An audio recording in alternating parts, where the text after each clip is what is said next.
Everyone, welcome back to my another video. আশা করছি তোমরা ভীষণ ভীষণ ভালো আছো তোমাদের বাচ্চাদেরকে নিয়ে।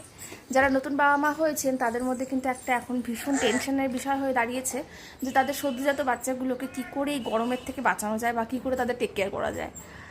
যদি ঘরে থাকছেন তাহলে ফ্যানের হাওয়া, আর যদি এসি থাকে তাহলে 24 থেকে 27 ডিগ্রি সেলসিয়াসের মধ্যে যদি তাদেরকে রাখেন তাহলে ঠিক আছে। আর চেষ্টা করবেন বাচ্চাকে সকাল 10টা থেকে বিকেল 4টার মধ্যে যেন তাকে বাইরে না নিয়ে যেতে হয়।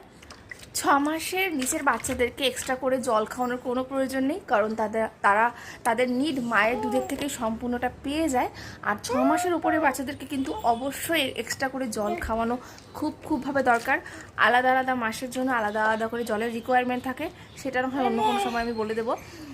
যাই হোক, আর এই গরমের মধ্যে কিন্তু বাচ্চাকে অবশ্যই পাতলা সুতির জামা পরাবে। যেমন তেমন কাপড়ের জামা কিন্তু একদম অ্যাভয়েড করবে, বিশেষ করে গেঞ্জি কাপড়ের জামা কাপড়গুলো অ্যাভয়েড করবে। আবার অনেকেই